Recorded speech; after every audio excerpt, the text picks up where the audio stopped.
तो क्या आपको ये सब रटना पड़ता है, याद करना पड़ता है? जी हाँ, ये आपको याद नहीं होता। और इन सारे क्वेश्चन, ऐसे क्वेश्चंस को बनाने के लिए आपको बुक्स की वैल्यूज देख देख के बनाना पड़ता है। जी हाँ, आज के बाद से ऐसा कुछ भी नहीं होने वाला है। जी हाँ, पढ़ के देखिए, मजा ना आ जाए तो कहना ये देखो वैल्यूज तो याद करना ही नहीं है। जी हाँ, करना ही नहीं है, सारे के सारे वैल्यूज आपको समझना है। और अगर याद करने की जरूरत पड़ी भी तो साइन को याद कर लेंगे, बस साइन को याद कर लेंगे, बाकी किसी की वैल्यू याद नहीं करेंगे। चलिए, साइन 0 0, साइन 30 1/2, जी हाँ, साइन 45 1/√2 और साइन 60 √3/2 और ये 1।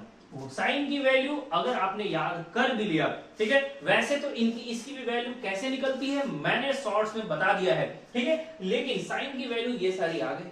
अब इसके आगे क्या, इसके आगे क्या रखना पड़ेगा? नहीं नहीं, बिल्कुल नहीं। ये देखिए क्या करना है, कॉस की वैल्यू के लिए जो साइन 90 है ना वो कॉस 0 होगा, पलट दीजिए, बस उल्टा लिख दीजिए। ये देखिए 1, फिर उसके बाद √3/2, फिर उसके बाद 1/√2, फिर उसके बाद 1/2 और 0। जी हाँ, ऐसे ऐसे बस ऐसे पलट देना है, कॉस की वैल्यू आ गई। अच्छा जी, आपने पढ़ा है क्या, आपने पढ़ा है sine theta by cos theta is equal to क्या होता है भाई, साइन बाई कॉस क्या होता है, मैंने शॉर्ट्स में बताया है tan थीटा होता है। जी हाँ, tan थीटा के बराबर होता है। तो इसका मतलब है कि साइन और कॉस को डिवाइड कर दे तो क्या बचेगा, tan थीटा बचेगा। 0/1, 0/1 क्या आएगा भाई, 0 आएगा, खत्म कहानी। ये देखिए 1/2 और √3/2 ये याद रहेगा क्योंकि ये दूसरे के अपोजिट होते हैं। ये देखिए ये अपोजिट होते हैं ना जी, अपोजिट होते हैं, ठीक है ना। तो ये आपस में साइन बाई कॉस कर दो, 1/2 को √3/2 से डिवाइड कर दो। डिवाइड करने में दिक्कत हो रही है, डिवाइड करने में दिक्कत हो रही है, कुछ नहीं, नीचे नीचे काट दिए, 2 और 2 काट दो, यानी क्या बचा 1/√3, खत्म कहानी। ऐसे डिवाइड करते हैं। ये देखिए √2 काट दो, 1/1 यानी 1 होता है वैल्यू, ये ऐसे। ये देखिए 2 और 2 काट दो, क्या बचा √3 बचा, वाह वाह वाह क्या बात है। और 1/0, 0 नीचे होता है तो क्या होता है भाई, नॉट डिफाइंड। जी हाँ, नॉट डिफाइंड। ऐसे करके tan की वैल्यू हो गई। अच्छा जी, cosec से cot में भी दिक्कत हो रही है क्या, कुछ भी नहीं, साइन को पलट दो cosec आएगा। जी हाँ, रेसिप्रोकल निकाल दो, ये 0/1 है, 1/0, 1/0 नॉट डिफाइंड, ठीक है ना। जैसे 1/2 है तो 2/1 यानी कि 2 है ना, 1/√2 है तो √2, ये √3/2 है तो 2/√3 है ना, पलट देना, बस पलट देना, रेसिप्रोकल करना है। ये 1/1 है, इसको भी पलटेंगे तो 1 ही आएगा। चलिए, सेक के लिए cos को पलट दो और cot के लिए tan को पलट दो।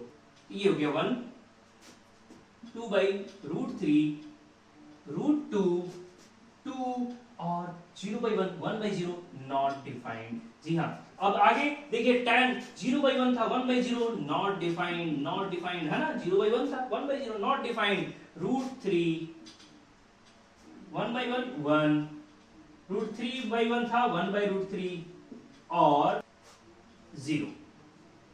तो आइए इस पहले क्वेश्चन को करते हैं सॉल्व, कितनी आसानी से होगा ये देखते हैं। ये देखिए मैंने ले लिया है, अब मुझे क्या करना है, ऐसे कभी भी शो करना हो, प्रूफ करना हो, LHS को पकड़ेंगे, लेफ्ट हैंड साइड को पकड़ लेंगे। LHS हमारा क्या है, LHS है tan 60 - tan 30 divide by 1 plus tan 60 into tan 30। जी हाँ, यही तो है, आपको करना यह है कि वैल्यू, जी हाँ, वैल्यू पुट कर देना है। ये देखिए tan 60 की वैल्यू √3 माइनस tan 30 की वैल्यू 1/√3 डिवाइड बाई, ये देखिए 1 प्लस, तो यानी कि 1 प्लस tan 60 की वैल्यू √3 इंटू tan 30 की वैल्यू 1/√3। ये लीजिए, ये तो दोनों मल्टीप्लाई में है ना, ये √3 कैंसिल हो गया, हमारे पास क्या बचा, ऊपर में एलसीएम ले लीजिए। ऊपर में एलसीएम यहाँ क्योंकि 1 है ना तो √3 आ जाएगा, एलसीएम 1 से √3 बार में, √3 3 आया भाई, 3 आया, माइनस √3 से √3 1 बार में, 1 1 जा 1, और नीचे में क्या बचा, नीचे में तो सब कट उठ के बस 1 प्लस 1 यानी कि 1 प्लस, ये देखिए 1 है यानी कि 2। जी हाँ, 2/1, राइट। ये देखिए 1 प्लस 1, ये क्या है, ये 1 है ना, तो 1 प्लस 1 और नीचे में कुछ डिनोमिनेटर में क्या बचा, डिनोमिनेटर में कुछ नहीं बचा यानी कि 1 बचा, ठीक है ना। तो हमारे पास क्या आ गया भाई, हमारे पास आ गया यानी कि 2/√3 डिवाइड बाई 2/1 है ना। आपको पता है कि फ्रैक्शन के नीचे फ्रैक्शन होता है तो नीचे वाला फ्रैक्शन मल्टीप्लाई में जाता है, 2/√3 इंटू 1/2 पलट के जाता है, ये √3 कट गया, क्या आया 1/√3 आया। जी हाँ, 1/√3 आया। अब हम क्या करेंगे, अब हम RHS को सॉल्व करेंगे। जी हाँ, RHS tan 30 की वैल्यू कितनी होती है, 1/√3 ही तो होती है। RHS सॉल्व कर लिया, बस इतना ही तो था। देखिए ये दोनों सेम आ गया। जी हाँ, सेम आ गया, यानी कि वेरीफाइड। जी हाँ, LHS is equal to RHS लिख देंगे और फिर लिखेंगे वेरीफाइड। जी हाँ, इतनी आसानी से बना पाएंगे। तो चलिए चलते हैं सेकंड क्वेश्चन की तरफ। तो देखिए ले लिया है हमने इस क्वेश्चन को, अगेन वही काम, पहले LHS को उठाएंगे। जी हाँ, ये लीजिए हमारे पास LHS क्या है, LHS है tan 2 थीटा, यानी कि tan 2 इंटू थीटा, थीटा कितना भाई 30 डिग्री है। जी हाँ, यानी कि tan 60 हो गया, और ऐसे में tan 60 की वैल्यू √3 होती है। ये लीजिए मैंने LHS को सॉल्व कर लिया, अब क्या करना होगा, अब RHS सॉल्व करना पड़ेगा। जी हाँ, RHS, चलिए RHS सॉल्व करते हैं। RHS हमारा कितना है, tan 2 tan theta divide by 1 minus tan square theta. जी हाँ, थीटा की वैल्यू पुट कर लो भाई, तो 2 tan थीटा, थीटा हमारा है 30 डिग्री, बोला गया है यहाँ पे, बोला गया है, divide by 1 minus tan square 30। ये लीजिए यहां से, ये देखिए tan 30 की वैल्यू कितनी होती है, 1/√3, यानी कि 2 into 1/√3 divide by 1 minus tan square 30, यानी कि 1/√3 का स्क्वायर। ठीक है ना, ऐसे में हमारे पास क्या आ गया भाई, हमारे पास आ गया 2/√3, ये देखिए 2/√3 डिवाइड में नीचे में 1 माइनस, ये देखिए अगर मैं स्क्वायर करूं तो 1 का स्क्वायर 1 और √3 का स्क्वायर 3 होगा, 1/1 माइनस 1 माइनस 1/3। ठीक है ना, यानी कि ऐसे में अगर मैं इसे सॉल्व करता हूं तो 2/√3 डिवाइड बाई, अगर मैं इसे एलसीएम लेके सॉल्व करूं तो ये आएगा 2/3। तो यहां से आया 2/√3, और आपको पता है कि 2/3 मल्टीप्लाई में जाएगा पलट के। जी हाँ, फ्रैक्शन के नीचे फ्रैक्शन है 3/2, ये 2 से 2 कैंसिल हो गया, बच गया 3/√3। इसको मैं चाहूं तो √3 इंटू √3 लिख सकता हूं, राइट, 3 को √3 इंटू √3 लिखा जा सकता है, और नीचे में है √3 से √3 कैंसिल हो गया, √3। ये देखिए LHS भी हमारा √3 आया था, RHS भी हमारा √3 आया, यानी कि हम कह सकते हैं LHS is equal to RHS verified. जी हाँ, इतनी आसानी से ट्रिग्नोमेट्री आप बना पाएंगे। बहुत ही मजेदार ट्रिग्नोमेट्री पढ़ने के लिए ऐसे ही चैनल को सब्सक्राइब कीजिए।